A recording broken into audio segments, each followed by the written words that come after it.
¿De acuerdo?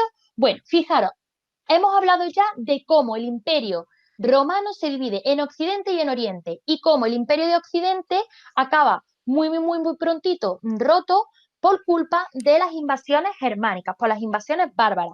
Pero ¿qué pasa con el imperio de Oriente? Bueno, pues que el imperio de Oriente acaba llamándose el imperio bizantino, ¿de acuerdo? Y además fue un gobierno fuerte, con muchas leyes, con tradiciones, y puso su capital en Constantinopla, ¿de acuerdo? En el imperio de Occidente la capital era Roma y en Oriente era Constantinopla, ¿de acuerdo? Fijaros, el lenguaje oficial cambió, que todos los romanos hablaban latín, cambió del latín al griego. Y además, Los alumnos, señorita, los alumnos que ¿sí? vayan por letra a lo que es el bachillerato tendrán la asignatura de latín, en cuarto ya tienen latín y Eso es, en bachillerato tendrán latín y griego. eso es, eso es. Por si alguno dice, no, eso ya no se da, pues los que vayan por humanidad, pues ya tienen ahí latín y el griego, que la pueden conocer, que son muy interesantes las dos Eso lenguas. es, ¿Vale? eso es.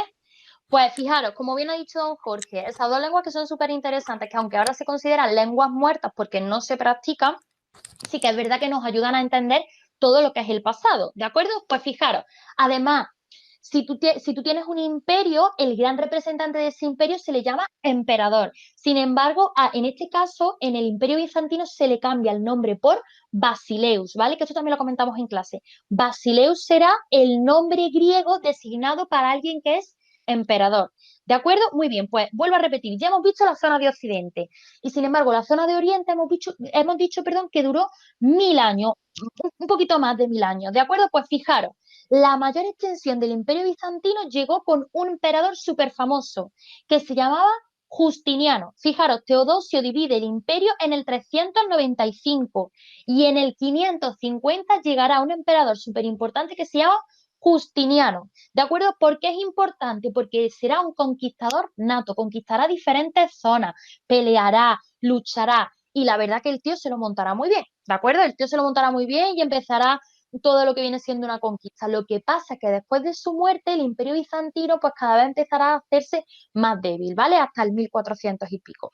¿De acuerdo? Fijaros, este Justiniano, ¿por qué es importante? Bueno, pues porque gobernó además con ayuda de su mujer Teodora. Ahí tenéis una foto de Justiniano, ¿de acuerdo? Que aunque parezca que tenga pendiente y parezca Teodora, no, este es Justiniano, ¿vale?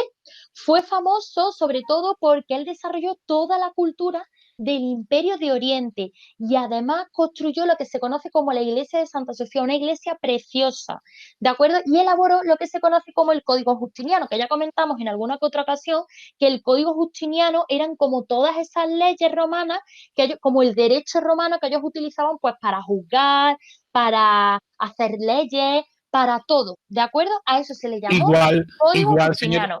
igual, señorita, que cuando hablábamos en Mesopotamia, el código de Hammurabi, donde se Eso es, tenían, se cree que fue el primer sitio donde se escribió o se escribe el código de derecho, ¿no? Donde empieza el derecho, ¿no? eso es, pues Hay aquí el una Código Justiniano asignatura, igual. hay una asignatura en derecho que es el derecho romano, ¿no? Y va Ujú. muy ajustado a lo que está diciendo la señorita, el código justiniano. Eso es, de hecho, el derecho romano es fundamental porque nosotros a día de hoy, en el siglo XXI, tenemos muchas influencias de este derecho romano. Y lo que ha dicho don Justo, en la carrera se estudia la carrera de derecho romano, perdón, la asignatura de derecho romano, ¿de acuerdo?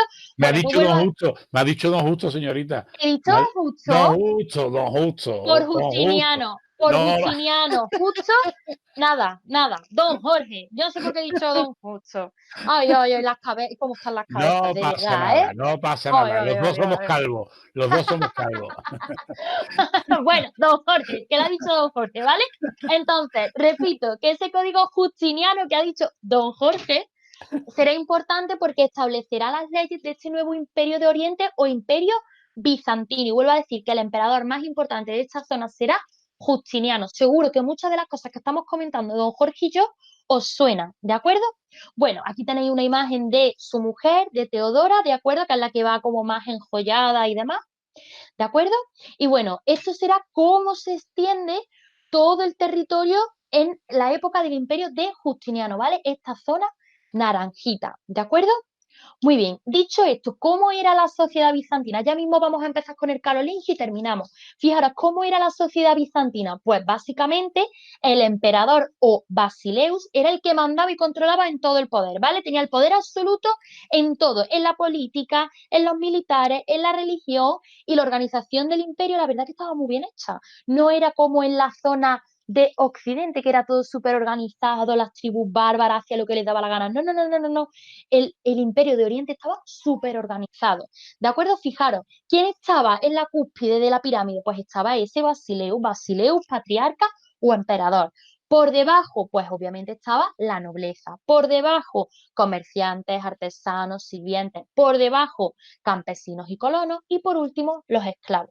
¿De acuerdo? Fijaros, las provincias en las que se dividía el imperio se llamaban temas. ¿De acuerdo? Y cada uno de esos temas, ¿vale? Tenía un gobernador, ¿vale? Como una especie, vamos a decir, de alcalde, ¿de acuerdo? Que se llamaba estratega, ¿vale? Entonces, el imperio bizantino estaba dividido en provincias o temas y tenían a una especie de gobernador alcalde que se llamaba estratega. ¿De acuerdo? ¿Cómo era la economía? Pues se encontraba en el centro de Europa, entonces fue una puerta o un puente de conexión entre Europa y Asia, porque si veis, ahora sí no ponemos otra vez el mapa, pero si veis la zona, realmente era un punto de conexión entre lo que era Europa y Asia. Además, el comercio fue de lujo. ¿Por qué? Porque vendieron muchísimas o exportaron muchísimas cosas preciosas, perfumes, especias, seda, controlaron toda la zona del mar Mediterráneo y además comerciaron con moneda, ¿vale? Que en el caso de esta moneda se llamaba sólido, ¿vale? Y además se usó por todo el mundo, ¿de acuerdo? Os enseño un mapa, ¿vale? Porque fijaros, ¿qué es lo que hicieron? Era la puerta entre Europa y Asia, ¿de acuerdo? Y además de todo eso, controlaron todo este mar, toda esta zona del mar Mediterráneo, ¿de acuerdo? Muy bien. Fijaros, en lo que se refiere a la religión, pues el imperio bizantino fue cristiano. Recordemos que los romanos acabaron siendo también cristianos, ¿de acuerdo? Al principio estos emperadores o basileus o patriarcas bizantinos respetaron al papa de la iglesia cristiana, el que sería como la nuestra. Pero poco a poco, pues estos bizantinos empezaron a decir que no, que ellos mejor se montaban, aunque ellos creyesen en la misma, las mismas ideas, decidieron que de alguna forma tenían que desvincularse un poco, ¿de acuerdo? ¿Y qué es lo que hicieron? Crearon sus propios ritos, aunque eran cristianos, crearon sus propios ritos y crearon su propia iglesia, que es la iglesia que se llama ortodoxa, ¿de acuerdo? Es decir, teníamos la Iglesia Católica Romana, ¿vale? Que es la que nosotros conocemos a día de hoy, pero sin embargo el Imperio Bizantino, como no estaba muy de acuerdo con algunas de las ideas del Papa de la Iglesia Católica Romana, decide separarse un poquito y crea su propia iglesia, la Iglesia Ortodoxa, ¿de acuerdo? Esto causó, obviamente, que la ortodoxa y la católica se peleasen entre sí, ¿de acuerdo? Y en el 1054 se dio lo que se conoce como el Gran Cisma, ¿de acuerdo? Es decir, la gran separación entre las dos iglesias cristianas, la católica y la ortodoxa. ¿De acuerdo? De hecho, señorita, pues hace poco el Papa visitó al Papa de la Iglesia Ortodoxa y Eso es. hacía mucho tiempo que no se veían y el Papa Francisco pues tuvo la deferencia de ir a visitarlo y la verdad que ahora mismo hay un clima bastante bueno entre las dos iglesias. Pero Eso es. sí, como ha dicho usted, la verdad que fue una pugna a ver quién tenía el control de la religión en un momento determinado en lo que es el mundo, ¿no? Porque el mundo era ese oriente y occidente que usted tenía, que usted ha dicho, porque después los chinos, la parte de oriente, tienen otra historia totalmente distinta. Los que hemos estudiado lo que es la educación, la historia de la educación, pues en Oriente habla de Confucio. Y cuando aquí en Confucio no se toca, no se ve No, nada. Nosotros porque hablamos nosotros nos centramos en una historia más europea más o lo que se llama europea, historia occidental. occidental. Occidental, Efectivamente. exactamente. Sí.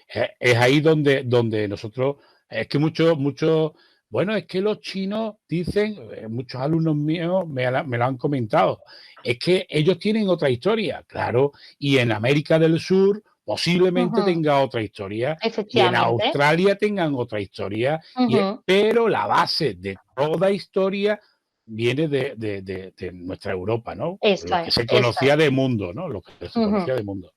Eso es. ¿Vale? Bueno, pues si hemos visto esto, básicamente hemos dicho que el Imperio de Occidente, con su capital en Roma, acaba por culpa de las invasiones bárbaras. Bueno, ¿y cómo acaba este imperio bizantino o este imperio de Oriente? Bueno, pues ¿cómo acabará? Pues fijaros, tras la muerte de Justiniano, el imperio bizantino, ya os he dicho que empieza a perder como fuerza, ¿vale? Y poco a poco empieza a ser conquistado por árabes y turcos. ¿De acuerdo? Fijaros, el imperio otomano, ¿de acuerdo? Que este es otro imperio, el imperio otomano atacó al imperio bizantino, a este imperio de Oriente, varias veces. Finalmente, en 1453, casi 1000 años y pico desde esa separación, perdón, que hizo Teodosio, tomó Constantinopla, es decir, el imperio otomano acabó con el imperio bizantino, cuando en 1453 tomando Constantinopla, ¿vale? Y esto supuso su final, ¿vale? Por eso os he dicho, para algunos historiadores esto marca el final de la Edad Media. Sin embargo, otros historiadores dicen que no, que es un poquito después, 40 años después, en el 39 años después, cuando Colón descubre América. Simplemente es para que lo sepáis, ¿de acuerdo? Puede darse Señorita, en una zona o en otra. un Ujú. apunte. Usted está hablando de Constantinopla, Ujú. pero el nombre actual de Constantinopla, estamos hablando de Estambul, ¿verdad? Eso es, esa Eso zona. es. Es Ujú, decir, que ujú. algunos de nuestros alumnos incluso pueden haber estado allí de viaje con papá, con mamá, y Estambul, Constantinopla, ¿vale? Eso es, Un eso es. apunte ahí, un apunte que yo hago siempre de esa anécdota. Usted la Ujú. parte más teórica y yo la parte más anecdótica. Bueno, al final la anecdótica es la que se queda de verdad, es la que uno al final acaba memorizando para toda la vida. O sea, que eso es lo importante, ¿de acuerdo? Bueno, pues fijaros, hemos dicho, el imperio de Occidente acaba por culpa de las tribus bárbaras y el imperio de Oriente acaba por culpa de la invasión del imperio otomano en 1453, ¿de acuerdo? Muy bien. Dicho esto, pues ya hemos visto las invasiones de las tribus bárbaras en el imperio de Occidente. Hemos visto cómo el imperio otomano acaba con el imperio de Oriente. Sin embargo, vamos a ver que en esta zona de Francia, ¿de acuerdo? En esta zona de Francia, una tribu bárbara que se llamaban los francos empieza a coger fuerza, convirtiéndose al final en el imperio carolingio, ¿de acuerdo? Eso es súper importante porque de una tribu bárbara que se llamaban los francos, al final acabarán siendo uno de los imperios más importantes de Europa, ¿de acuerdo? Fijaros, el reino franco, ¿vale? Ese que se instala en la Galia. Fijaros, se instaló en esta zona de aquí cuando cae ese imperio romano, que habíamos dicho que tribus como los francos habían acabado por cargarse, ¿no? ¿Cómo llegó esta tribu de los francos a ser tan fuerte? Gracias a personajes como, por ejemplo, Clodoveo. Esto seguro que a segundo A y a segundo C les tiene que sonar porque nosotros hicimos un teatro con esto, ¿de acuerdo? Y estuvimos saliendo uno por uno y nos estuvimos poniendo nombre, ¿de acuerdo? Pues fijaros, Clodoveo era uno de esos gobernadores o uno de esos regentes fuertes o caudillo que se encargó de llevar al reino franco a la zona de la Galia. ¿De acuerdo? Fijaros, Clodoveo tendrá varios sucesores, pero en este caso los sucesores de Clodoveo del reino franco no eran muy, vamos a decir, no eran muy fuertes, no tenían como mucha personalidad. Entonces dejaban como los asuntos importantes a cargo de lo que se llama los mayordomos de palacio. Claro, lo que os dije también en su momento, los mayordomos no son el que te lleva el té, no, ni son tan... Fijaros, me acuerdo que un alumno de segundo C me hizo la reflexión de, sí, como el mayordomo de una hermandad. Bueno, tampoco, ¿vale? Es más, un mayordomo que se encarga a nivel administrativo y general de todo. Pues fijaros, uno de esos mayordomos que no era un rey como tal, sino que simplemente era un mayordomo, era Carlos Martel. Carlos Martel será súper importante porque fijaros, hasta este momento, el que tú fueses rey del reino franco era algo, digamos, a elección, no era una cuestión hereditaria, ¿de acuerdo? No era una monarquía hereditaria, sino que era una monarquía electiva. Eso quiere decir que se elegía al rey no porque fuese el hijo del rey, sino porque se elegía al que pillaban, ¿de acuerdo? Los nobles decidían quién quería que fuese el rey. Sin embargo, Carlos Martel, que era mayordomo, consiguió que su hijo Pipino el Breve, fuese rey de este reino franco. ¿De acuerdo? Así que fijaros. Este personaje sí lo conocen, señorita, porque Sí, como el nombre ya lleva a la risa, pues eso este sí lo es, conoce. Se eso conoce es, a Carlos Martel y a Pipino el Breve. eso Y, es. y tenía unas características, por eso era breve. por eso era breve. Siga usted. Eso es. Básicamente, fijaros, Carlos Martel como mayordomo, que no llegó a ser rey, pero llegó a ser mayordomo y tuvo mucha influencia, consiguió convencer a los nobles para que su hijo Pipino fuese el siguiente rey. Y gracias a Pipino el Breve se estableció lo que se conoce como monarquía hereditaria, es decir, después de Pipino el Breve vendría su hijo, después del hijo de Pipino el Breve vendría su hijo y demás. Fijaros, Pipino el Breve obviamente se le conoce por Pipino el Breve por el corto periodo que estuvo en el reinado, ¿vale? Fijaros, Pipino el Breve iniciará ya lo que se llama como tal la dinastía carolingia, ¿vale? Y con él comenzaron, pues, las relaciones de los carolingios con la Iglesia Católica del Papa, con la que no se llevaban bien los bizantinos. Los carolingios se llevan de escándalo, ¿de acuerdo? Fijaros, ¿vale? Esta zona rosita clara, es toda la zona que era del Imperio Carolingio y esta zona un poquito más oscura serán zonas que consiga conquistar un hombre que ahora mencionaremos que se llama Carlomagno, que además nos tiene que sonar porque lo comentamos varias veces. Total, que Carlos Martel consigue convencer a todos los nobles para que su hijo Pipino el Breve sea el próximo rey. Total, Pipino el Breve está 3 años, no le da tiempo más, pero Pipino el Breve tiene un hijo. ¿Quién será ese hijo? Carlomagno. Carlomagno será un emperador importantísimo, porque además será también reconocido por la Iglesia Católica. Y eso es súper importante, porque tener el poder de la Iglesia te permite tener prácticamente el poder de toda Europa. ¿De acuerdo? Entonces, Carlomagno fue muy popular porque constantemente estaba viajando, conquistando y además fue un personaje ultra, hiper, mega fuerte, ¿vale? Y además tuvo muchísima influencia. Murió hacia los 70 años y eso quiere decir que murió bastante viejo, porque en esta época era muy común morir muchísimo antes, ¿vale? No es como ahora que lo que se llama la esperanza de vida, señorita. Esa, gracias. Que la esperanza de vida es muchísimo más larga, sino que en este momento la esperanza de vida de 70 años, eso es una barbaridad. ¿De acuerdo? Pues fijaros, vuelvo a decir, gracias a Carlos Martel, que no era rey, pero era mayordomo de los reyes, conseguirá convencer a los nobles para que su hijo Pipino el Breve sea el próximo rey. Y Pipino el Breve convencerá para que el próximo rey sea su hijo Carlomagno. ¿De acuerdo? Además fue muy respetado y fue muy venerado. ¿Qué es lo que pasa? Que Carlomagno tuvo un hijo y cuando Carlomagno muere, pues le sucede todo el territorio a su hijo, que se le conoce como Luis el Piadoso. ¿Por qué se le conoce como Luis el Piadoso? Porque se dice que le dio tanta pena tener tantos hijos y un imperio tan grande y que solo se le fuese a quedar uno, que decidió dividir el territorio entre todos sus hijos. ¿Cómo lo dividió? En lo que se llama el Tratado de Verdún, ¿de acuerdo? Fijaros, esto era todo el imperio carolingio, en este mapa lo veis, los tres colorines. Entonces, todo el imperio carolingio era todo esto y sin embargo Luis el Piadoso, en vez de dárselo a un solo heredero, decide dividirlo entre sus hijos. Esto será el fin del imperio carolingio. ¿Por qué? Porque los hermanos no se llevaron bien entre sí, las tribus bárbaras y otras tribus consiguieron en muchos casos conquistarles y acabaron cargándose todo esto. ¿De acuerdo?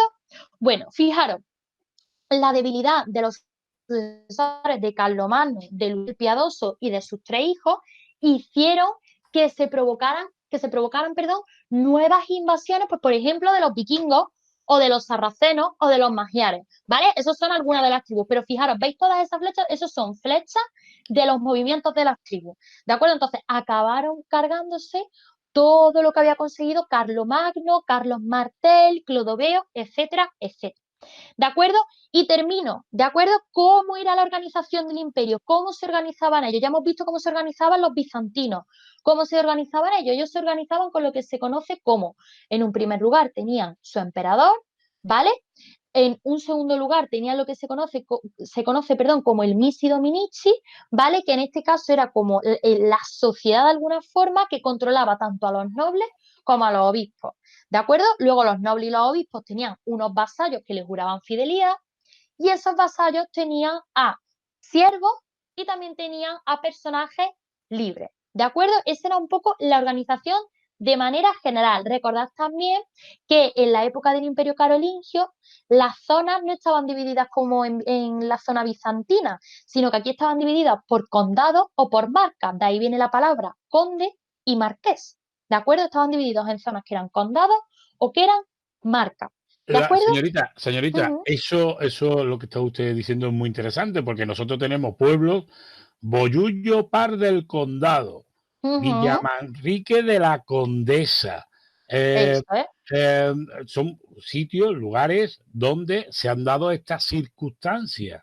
Entonces, tenemos que saber pues, que son muy importantes, tanto las marcas como los condados son muy importantes en esta, que ahora, en este momento, perduran, ¿no? Perduran. Efectivamente. ¿Vale?